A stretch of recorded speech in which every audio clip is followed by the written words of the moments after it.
సత్యం శంకర మంచి అని అమరావతి కథలు అని పుస్తకం రాసినాడు. ఒక అమరావతిని బేస్ చేసుకుని చుట్టుపక్కల ప్రజల జీవన శైలి దాని గురించి ఒక 100 కథలు కలిసి ఒకటి అమరావతి కథలు అని. అంటే ఏముండదు, చోట్ల త్రివిక్రమ శ్రీనివాసరావు కూడా, చిక్కం శ్రీనివాస్ కూడా, ఒక రైతు పొద్దున్నే లేస్తాడు, అమరావతి గుడికి పోతాడు, పూజ చేస్తాడు, వస్తాడు, అందరితో కలిసి మాట్లాడతాడు, మళ్ళీ ఫోన్ చేస్తాడు, రాత్రి స్నేహితులతో కలుస్తాడు, పోయి పనుకుంటాడు. అంతే అమరావతి కథ. ఇలా కూడా సాధ్యమేనా ఆనందంగా ఉండడము అని ఒక 101 స్టోరీస్ ఉన్నాయి.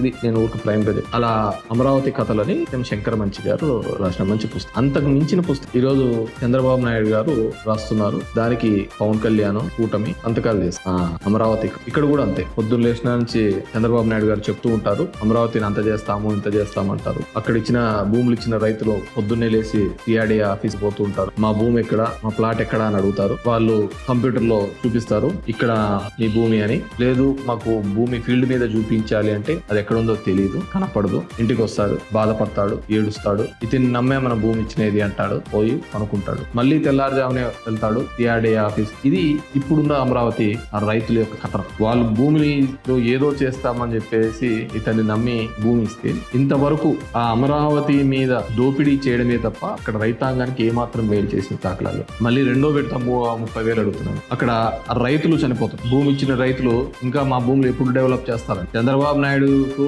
ఇండ్లు మాత్రం డెవలప్ అవుతాయి, రైతులకు మాత్రం ప్లాట్లు ఎక్కడున్నాయో కనపడవు. కానీ చంద్రబాబు నాయుడు ప్లాట్లు మాత్రం కనపడవు. చంద్రబాబు లాటరీ వేస్తే తెలుగుదేశం వాళ్ళందరికీ మంచిగా వస్తాయి, అవి ఎక్కడున్నాయో తెలియదు. ఈ విధంగా ప్రతిరోజు ఒక అబద్ధం కథనం అమరావతిని కథలు మనకు చెప్తూ పోతూ ఉన్న సందర్భం. నిన్న కొత్తగా దాన్ని అమరావతి అభయం అని. అసలు ఎందుకు మీరు భయపడుతున్నారు? నెక్స్ట్ జగన్మోహన్ రెడ్డి వస్తాడు అనే కదా మీ భయం అంతా కూడా. నేను కదా చెప్పినది, మీరే చెప్తున్నారు. రోజు పవన్ కళ్యాణ్ చెప్తున్నాడు, మమ్మల్ని మనం అంతా కలిసే ఉందాము, మనమంతా ఎక్కడికి పోకూడదు, మనం విడిపోతే వాళ్ళు గెలుస్తారు, మనం పోకూడదు. ఈ విడిపోవాలా ఉండాలా? జనంకి ఏదైనా మేలు చేస్తే మీరు కలిసి ఉన్నా విడిపోయినా ఏదైనా మేలు చేస్తే గెలుస్తారు, మేలు చేయకపోతే ఓడిపోతారు. దానికి విడిపోవాల్సిన అవసరం లేదు, కలిసి ఉండాల్సిన అవసరం. ప్రజలకు మేలు చేస్తుంది. అక్కడ టెండర్లు పాల్గొన్న కంపెనీ 4 కంపెనీలు. ఒకదానికి వీళ్ళలో ఉన్నవాడే ఒకడు L1 వేస్తాడు, మళ్ళీ L2 వేస్తాడు, L3 వేస్తాడు. ఇంకో దానికి వచ్చేకల్లా ఇంకోటి L1, ఇంకో L2, L3. ఇదే 4 కంపెనీలు. మీరు చూడండి ఏ విధంగా దోపిడీ ఏ విధంగా అన్యాయం జరుగుతుందో. ఆ ప్రాంతంలో ఉన్న టెండర్లలో గవర్నమెంట్ ఇచ్చి ఎవడైనా కానీ కేంద్ర ప్రభుత్వం డబ్బులు ఇస్తే టెంపరరీ సచివాలయాలు కడతారు. ఎక్కడైనా టెంపరరీ సచివాలయాలు కడతారు, టెంపరరీ అసెంబ్లీలు కడతారు. మొత్తం దోపిడీ. ఎంత ఎస్ఎఫ్టీ బయట మార్కెట్ లో కూడా, హైదరాబాద్ లాంటి నగరాల్లో కూడా భూమితో పాటు భూమి ఎకరా 100 crores తో కొన్న భూమిలో కూడా అన్ని ఫెసిలిటీస్ తో ఎస్ఎఫ్టీ 10,000 11,000 ఉంటే భూమి ప్రభుత్వాన్ని ఇక్కడ 14,000 రూపాయలు ఎస్ఎఫ్టీ పెట్టినారు. అదే ప్రాంతంలో రింగ్ రోడ్డు పోతూ ఉంటే ఎకరా కిలోమీటర్ కి 22 కోట్లు, 25 కోట్లతో ఉంది. వీళ్ళు 175 కోట్ల రూపాయలతో కిలోమీటర్ రోడ్ వేస్తారు. కేవలం అది సెల్ఫ్ ఫైనాన్స్ అని చెప్పేసి అందరికి మోసం చేసి మీరు ఫైనాన్షియల్ గా సెటిల్ కావడానికి ఉపయోగం. దీనివల్ల ఎవరిని మోసం చేయడానికి ఇంతకుముందు తీర్మానం చేయలేదా? అప్పుడు అన్ని ఉత్తుత తీర్మానాలు చేశారా? జగన్మోహన్ రెడ్డి ఆ రోజు కూపాడు, ఈ రోజు చెప్పాడు. అమరావతి అనేది అక్కడి నుంచి తీసివేయలేదు.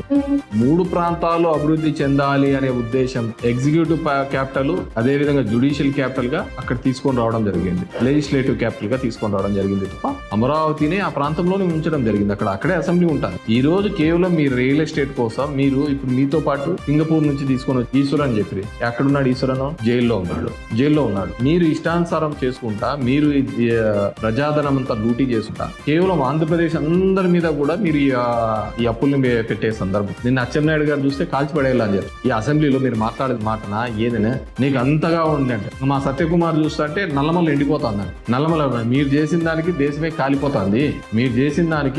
కాలిపోతుంది, ఇంతకుముందు ఉన్నాయి నువ్వు చంద్రబాబు వీడియోలన్నీ, అవన్నీ చూపియాలా. కేవలం అమరావతి పేరు మీద ఈ రోజు అక్కడ వరదలు వస్తాయని అందరూ చెప్తున్నారు. మీరే ఆ లిఫ్ట్ కోసం దగ్గర 2,000 కోట్లతో లిఫ్ట్ కోసం మోటార్లు పెట్టినారు. ఇంకా డబుల్ కావాలా అని అంటున్నారు.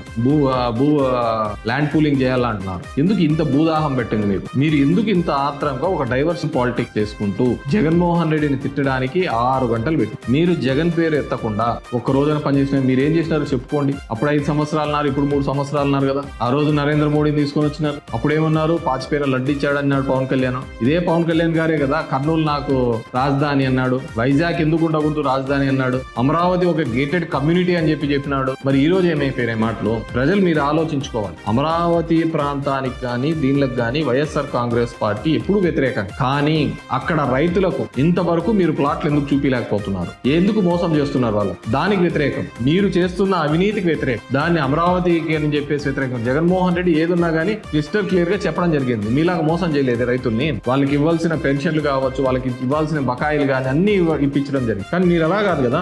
ఈ ఆంధ్రప్రదేశ్ ప్రజలందరూ ఆలోచించుకోవాల్సింది ఒకటి, తను చెయ్యని దాన్ని తను చేశానని చెప్పుకోవటం, ఆ క్రెడిట్ తీసుకునే ఒక ప్రయత్నం చేస్తుంది. నిన్న లోకేష్ అంటున్నాడు నీ వైఖరి, మా వైఖరి చాలా స్పష్టంగా చెప్పడం జరిగింది కదా. మా వైఖరి మీరు చేస్తున్న అవినీతికి వ్యతిరేకించడమే మా వైఖరి.